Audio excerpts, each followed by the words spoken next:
Hey guys, welcome to today's class. Have fun. We'll be looking at expansion in solids and liquids. As also we'll be looking at linear expansivity, coefficient of superficial and cubic expansivities. So still on the series of heat energy now.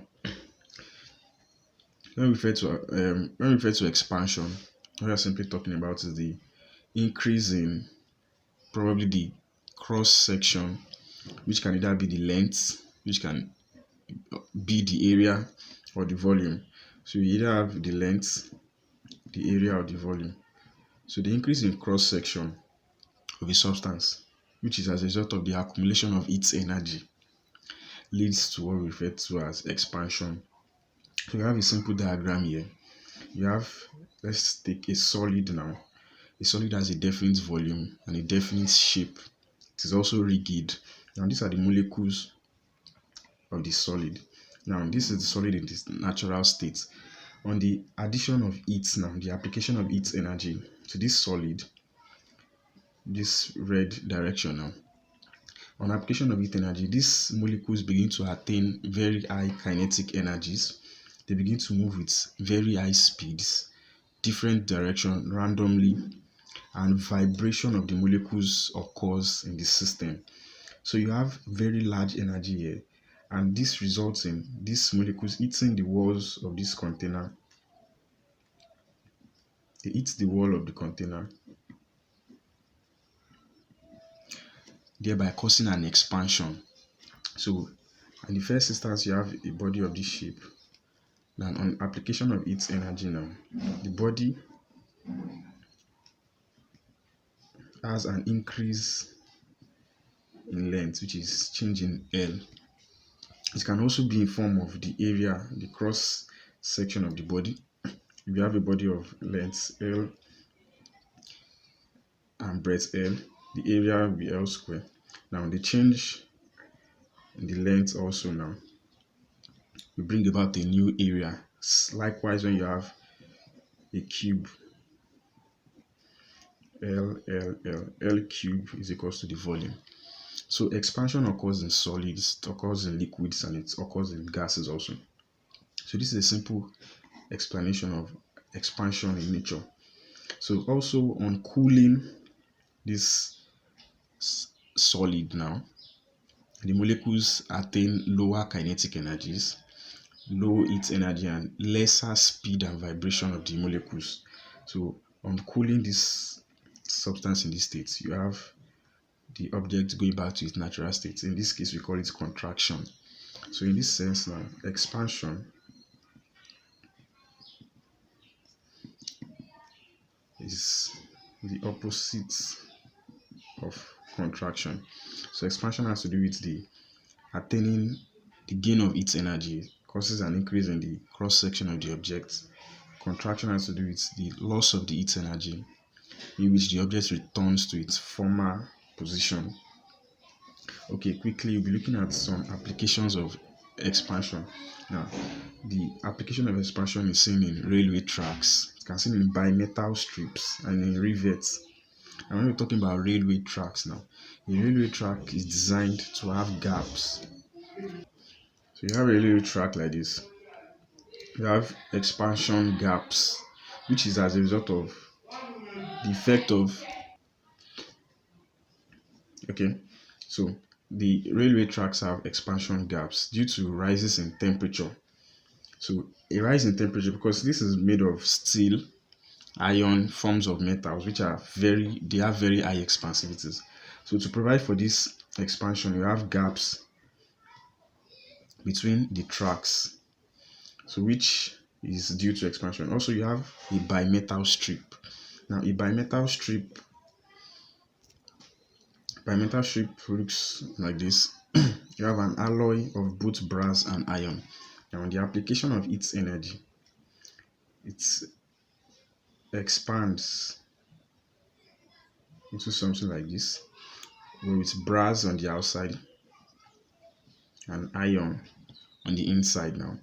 While on further cooling, reversing the equation back, you have something like brass and iron.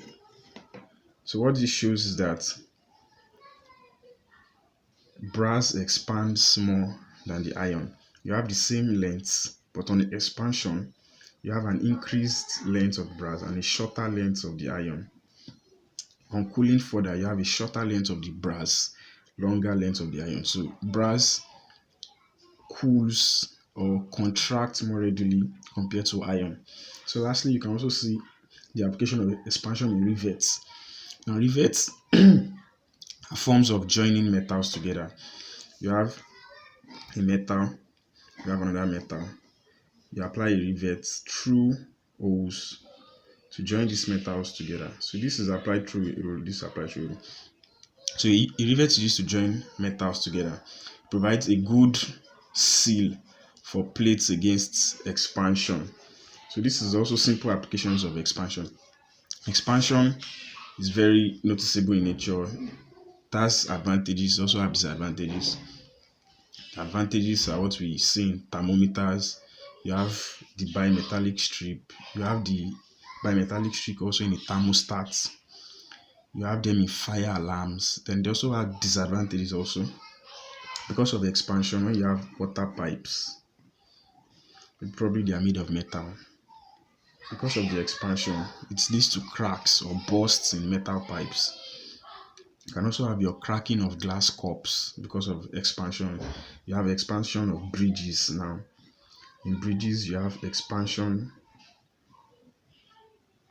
joints here, which is as a result of expansion. So it also leads to expansion of metal of concrete structures, and so on and so forth. So now we have various forms of expansions, or we use the term expansivity now. You have linear expansivity. Now linear expansivity occurs in solid. I've explained in the initial class that a solid has a constant volume, a constant shape. So in this case now, linear expansivity occurs in solid. So when we're talking about linear expansivity is the increase in length per unit rise in temperature. The increase in length per unit rise in temperature is what we refer to as linear expansivity.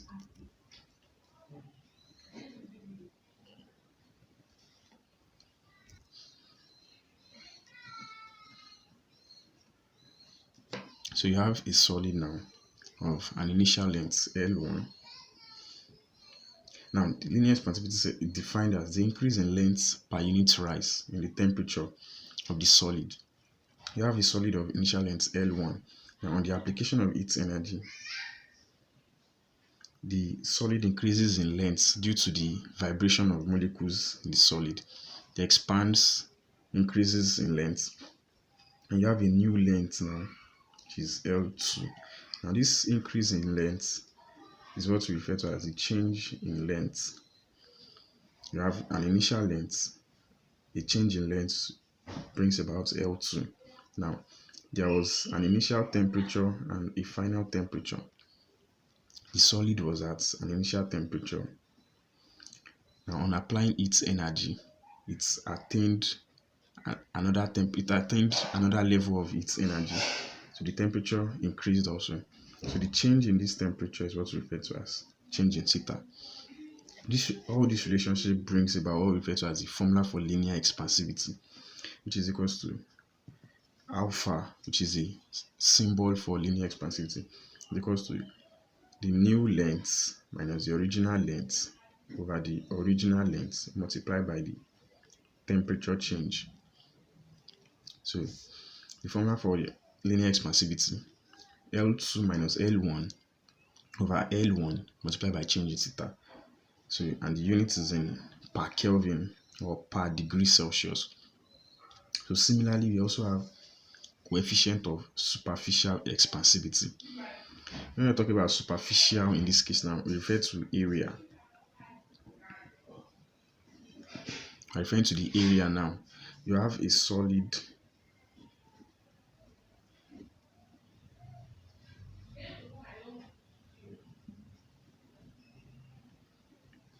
now, it has its length and the breadth. This is the breadth and this is the length. So this area now, this has to do with superficial expansion now. You are not talking about the increase in length. You are talking about the increase in surface area now. So for the coefficient of superficial expansivity, this is simply defined as the increase in area per unit degree rise in temperature. So the superficial expansivity is, you had an initial area A1. So the increase in area per unit rise in the temperature is what we refer to as superficial expansivity. So you have an initial area A1, now an increase in the temperature, an increase in the area, change in A to a new temperature, to a new area A2.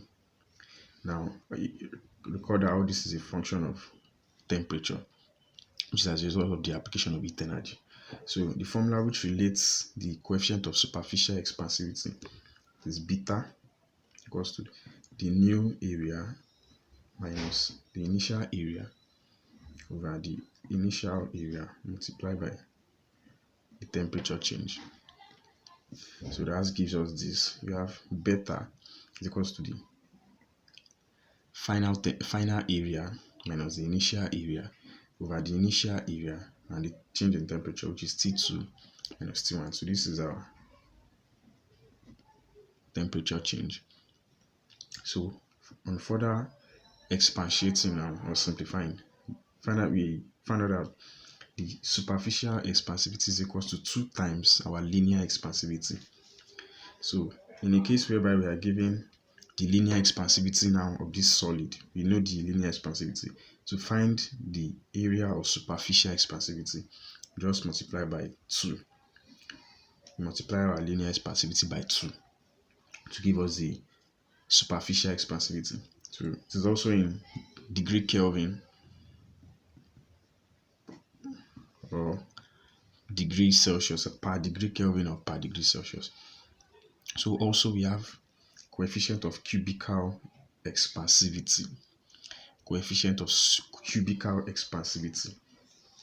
So now in this case now, we still have a solid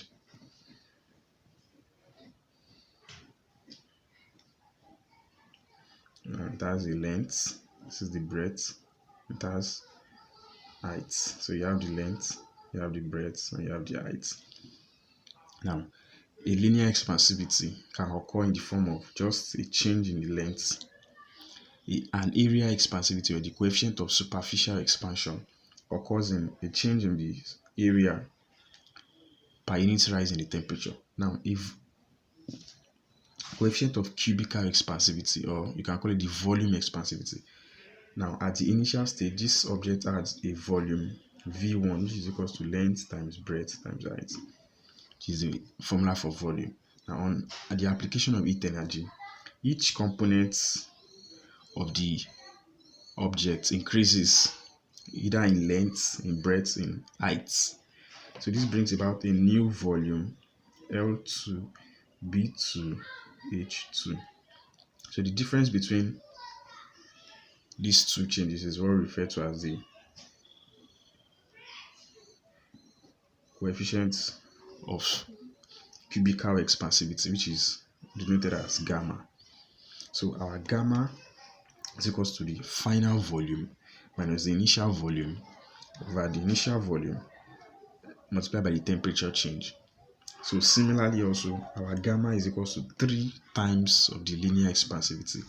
So these 3 equations are very easy for us to memorize, so we can put into use.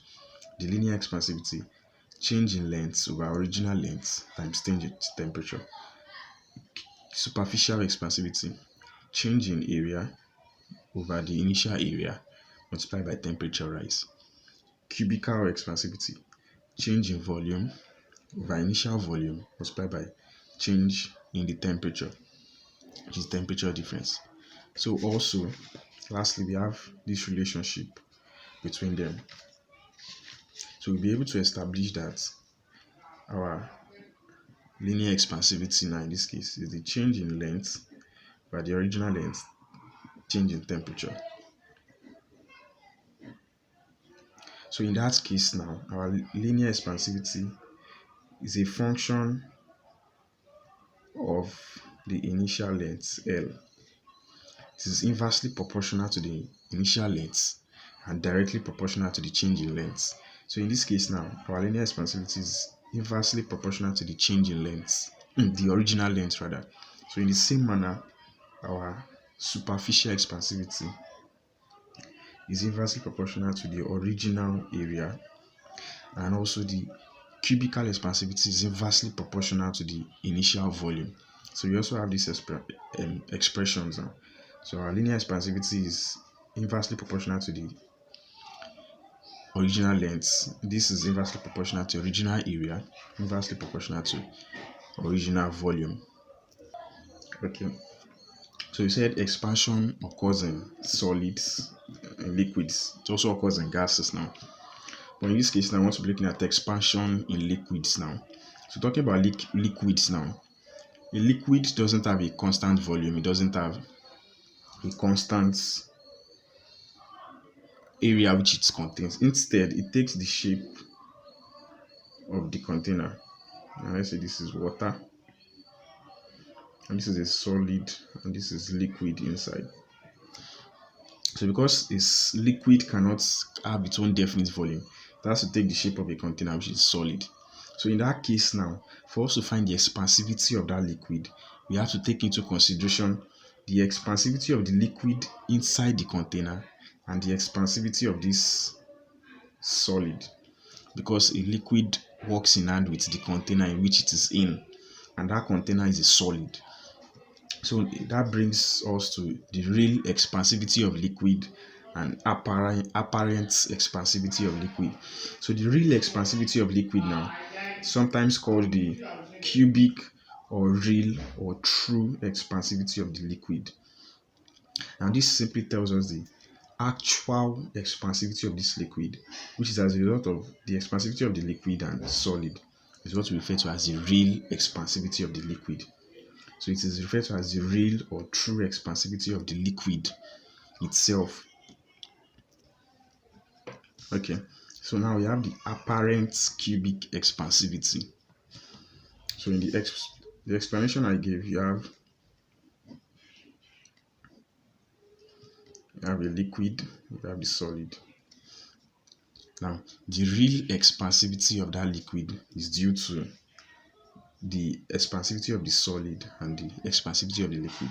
That is, the real expansivity is due to the expansivity of that solid and the expansivity of the liquid. So when we're talking about the real, absolute, true, or the actual expansivity, this is what we refer to. Now when we're talking about the apparent cubic expansivity, we are talking about the expansivity of the liquid now in that volume. So the apparent cubic expansivity is equal to the mass of the liquid expelled over the mass of the liquid left multiplied by the temperature rise. So you apply its energy to this system. The mass of the liquid expelled all over the mass of liquid left in the container multiplied by the temperature rise gives us the apparent cubic expansivity. Now lastly, we have the expansivity of the solid, which we can find from our normal linear expansivity, because linear expansivity is for solids. So for a liquid in a glass or container now, the real or the true or the absolute cubic expansivity, this is equals to the apparent cubic expansivity of the liquid, this, plus the cubic expansivity of the glass. So this is further simplified for us now. So that gives us this terminology which is used. So the real expansivity is equals to the apparent by the, this is the established equation we'll be using. The real expansivity of the liquid, the real expansivity is equals to the apparent expansivity, the apparent stands for the liquid inside, plus the expansivity of the solid itself. It gives us this. So lastly, now before we look at examples, we're looking at the principle of anomalous or unusual or exceptional or irregular behavior of water. So this is a very simple phenomenon. So this is a chart to be using now. So when we're referring to anomalous expansion of water, the anomalous expansion or the unusual or exceptional behavior of water is referred to as the behavior of water between 0 degrees Celsius and 4 degrees Celsius. So the behavior of water between 0 degrees Celsius and 4 degrees Celsius is what referred to as the anomalous expansion of water. And what happens in this case? For other liquids now, an increase in temperature brings about a similar or synonymous increase in the volume of the liquid. That is, as temperature rise increases, you have a synonymous increase in the expansion of the liquid. Now this is a proportional expansion for generally most liquids now. But in the case of water, water also follows this case for a temperature up to 0 degrees Celsius. Now from 0 degree to 4 degrees Celsius, it doesn't obey this proportional increase. From 0 degree to 4 degrees Celsius, it doesn't obey this. But from 4 degrees Celsius upwards now, it maintains that relationship. So anomalous behavior of water is the behavior of water between 0 degrees Celsius and 4 degrees Celsius.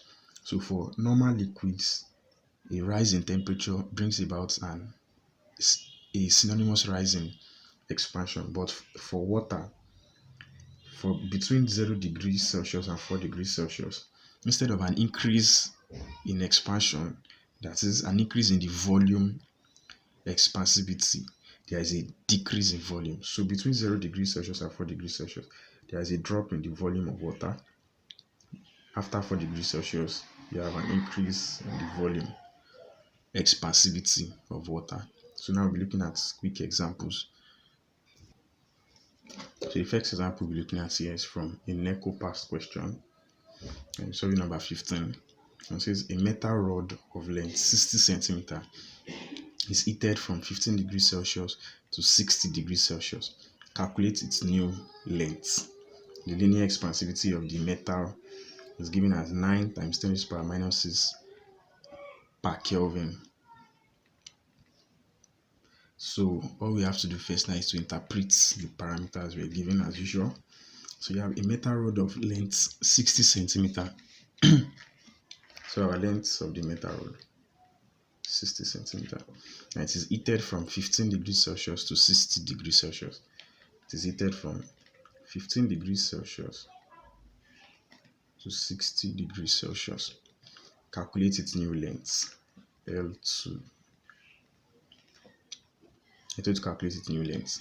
Then we are given its linear expansivity as this. So the linear expansivity we are given 9 times 10 is power minus 6. So we have to calculate its new length. So we recall that the formula for linear expansivity is this equals to L2 minus L1 by the original length times the temperature change. But we have been given this linear expansivity. We have the L1, but we don't have the change in length. So we just use a simple change of subjects now. So that gives us L2 minus L1 is equals to L1. Cross multiply now. So to find L2 now, L2 will be equals to, take L1 to the other side, gives us L1 plus alpha L1. So what we just did here, just change of subject or formula. So L2 now gives us, expand now, we have L1 plus alpha L1. So this gives us L2 to be equals to L1 1 plus alpha change in theta. So what we just did was to do a change of subjects. This is the initial formula to have this. So now L2 will be equals to the length, initial length is 60, 1 plus our linear expansivity, 9 times 10 raised to the power minus 6, multiplied by the change in temperature from 60 to 15. That is 60 minus 15. So this gives us 60. 1 plus 60 minus 15 gives us 45. 45 multiplied by this gives us 4.05. 10 raised to the power minus 4. So now this gives us 60.024 centimeter. So this is the new length, 60.024 centimeters, which is this answer here is C. So I have another past question here. It's a WAEC past question. It says the anomalous expansion of water occurs in the range.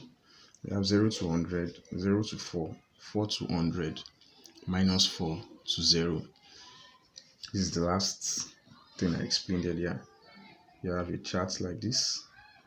You have minus 5, you have 0, you have 4, okay, so you have 100. And this is at the temperature. This is volume. Now for other liquids, you have a proportional rise. But for water, you have a rise, a drop, then a proportional rise. So this is where the anomalous expansion of water occurs. So it's between 0 degrees Celsius and 4 degrees Celsius. So in this case now, the answer is B, which is correct. So in the same question paper, we have another question, number 36 now. Still has to do with the topic expansion. So we have a rectangular piece of iron measuring 4 cm by 3 cm at 20 degrees Celsius is heated until its temperature increases by 100 degrees Celsius. Calculate the new area of the metal. And we're given the linear expansivity of iron as 1.2 times 10 raised to the power 5 per degree Kelvin. So, as usual, you have to interpret the parameters we're given. We're told a rectangular piece of iron,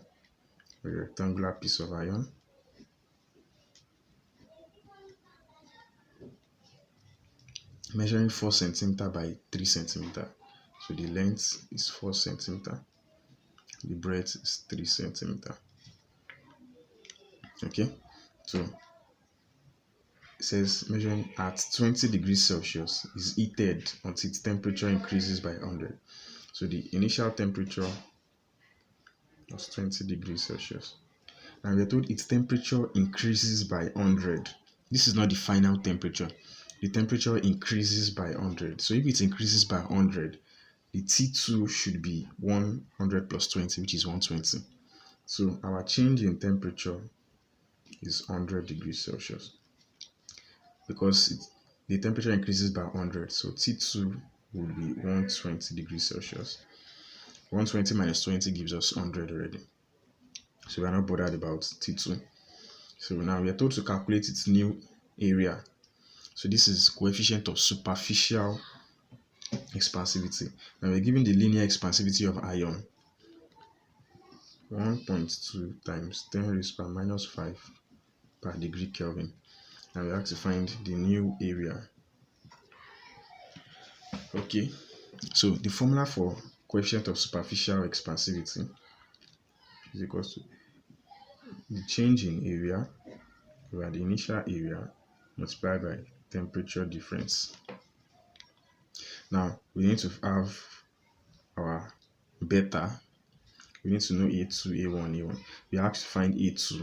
We have A1, this. So first thing, we need to know what's our beta. But we're not given the coefficient. But we are told that the linear expansivity was this. And if you recall that superficial expansivity is equal to 2 times the linear expansivity. So in that case now, our coefficient of superficial expansivity is 2 into 1.2 times 10 raised to the power minus 5 per degree Kelvin.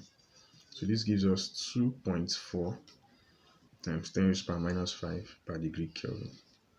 Now A2 is unknown. That's what we're asked to find. A1 now. And we're told that the rectangular box has a length of 4 centimeters and breadth of 3 centimeters. So we can find the area.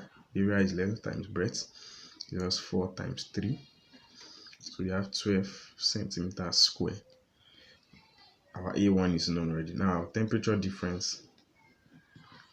We're told it's increase in temperature by 100 degrees Celsius. 100 degrees Celsius. So now we have our parameters already. So we input into the equation now. So 2.4 times 10 raised to the power minus 5 is equals to A2 minus 12. That 12 multiplied by 100. So I'm cross multiplying now. A2 minus 12. 12 multiplied by 100 multiplied by this gives us 0.0288. So our A2 is equal to 12 plus 0.0288. A2 is equal to 12.0288 centimeters square. So this is the new area of the object. So you can see there is an increase in area from 12 to 12.0288 due to expansion. Okay, so this is my reference material for today. I'm still using essential physics. So I'll be solving questions 22 and 23. 22 is a WAEC past question, 23 is a NECO past question. So for question number 22, we're told the cubic expansivity of mercury is 1.8 times 10 raised to the power minus 4 per degree Kelvin. The cubic expansivity. And we're told the linear expansivity of glass is 8 times 10 raised to the power minus 6 per degree Kelvin. Now we have to calculate the apparent expansivity of mercury in the glass container. So now this is expansion in liquids now. Now we are told the cubic expansivity of mercury is 1.8 times 10 raised to the power minus 4. The cubic expansivity. So that means we are given the real expansivity now of mercury. So the cubic expansivity was given as 1.8 times 10 raised to the power minus 4 per degree Kelvin. Now we told the linear expansivity of glass is this. Linear expansivity now, is linear. Alpha expansivity now is 8 times 10 raised to the power minus 6 per degree Kelvin. Now calculate the apparent expansivity of mercury. Now you are asked to find the apparent expansivity, which is unknown. Okay, so if you recall now from the apparent and real expansivities of a liquid now, the relationship you had was the real expansivity, the true or cubic expansivity of the liquid is equals to its apparent expansivity plus the expansivity of the solid. So this is the real cubic expansivity is equals to the apparent cubic expansivity plus the cubic expansivity now of the solid. So that was the relationship I gave us in the class. So for the question now, we are given the real expansivity to be 1.8. We have the real expansivity. We are not given the apparent expansivity. This is what we are meant to find. Now, we are not given also the cubic expansivity, but we are given the linear expansivity of the solid. Recall now that the cubic expansivity is equal to 3 multiplied by the linear expansivity. So this gives us 3 multiplied by 8 times 10 raised to the power minus 6. And this gives us 2.4 times 10 raised to the power minus 5. So now we can replace this by changing of subjects now. We have the apparent expansivity to be equal to the real expansivity minus the cubic expansivity of the solid. So this gives us the real expansivity, which is 1.8 times 10 raised to power minus 4 minus the expansivity of the solid, which we got 2.4 times 10 raised to power minus 5. And subtracting this, we have 1.56 times 10 raised to power minus 4 per degree Kelvin. Okay, so the last example we'll be looking at today.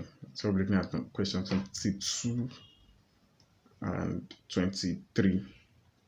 So for question number 23 now, it says a brass of cube of side 10 centimeter is heated through 30 degrees Celsius. If the linear expansivity of brass is this, what is the increase in its volume? This is an echo pass question. Okay, so you have to interpret what we are given now. And it says a brass cube of side 10 centimeter. Now, what is a cube? Cube. Okay, a cube has length, it has breadth, it has height. Okay, it says the cube has a side of 10 centimeter. So the length, the breadth, and the height of a cube are the same. They're given as 10 centimeter. Okay, it's heated through 30 degrees Celsius. So the temperature change is 30 degrees Celsius. It was heated through 30 degrees Celsius. It says if the linear expansivity of brass is 2.0 times 10 raised to power minus 5 per degree Kelvin, the linear expansivity of the brass is 2 times 10 raised to power minus 5 per degree Kelvin. And it says what is the increase in its volume? What is its increase in its volume? So that is what is its volume change. Okay, so we've gotten our parameters. So it says the brass cube has a length of 10 centimeter. So the volume of the cube now, the initial volume,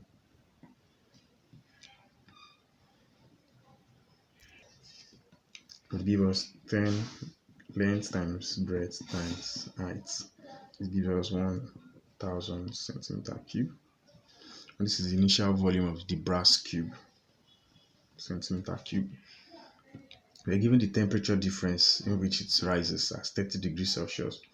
We're given the linear expansivity. And we have to find the change in volume. So this is coefficient of cubical expansivity, and the formula is gamma is equals to change in volume over initial volume multiplied by temperature rise. So we are meant to find the volume change, V2 minus V1. So it means we have this, and we have this. Our V1 is 1000 centimeter cube. Change in temperature is 30 degrees Celsius. Now we need to find our cubical expansivity. But we are given the linear expansivity. And if you recall that cubical expansivity is equal to 3 multiplied by linear expansivity. So our cubical expansivity is 3 into 2 times 10 raised to the power minus 5 per degree Kelvin. This gives us 6 times 10 raised to the power minus 5 degree Kelvin. So we have our parameters. We replace them, substitute them in this equation. So 6 times 10 raised to the power minus 5 V2 minus V1, which is the volume change, which we don't know. Initial volume was 1000.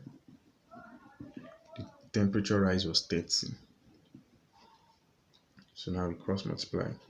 Our volume change will give us 6 times 10 raised to the power minus 5 multiplied by our volume change will give us 1.80 centimeter cube. So multiplying this, we have 1.80. So what this simply means was that if our initial volume, which was 1000, and the temperature volume change was 1.80, so change in volume is equals to V2 minus V1. Our change in volume was 1.8. To find V2 now, V2 will be equals to change in volume plus V1. So that is 1.8 multiplied plus 1000 to 1000, 1.8. So this was the new volume, the liquid. This was a volume change, which we asked to find in the question. And this is the new volume of the liquid. So I employ us to try out past questions. Thanks for listening. I hope the class was interesting. If you have questions, please drop them in the comment section or send us an email. We will love to help you further. See you in the next class.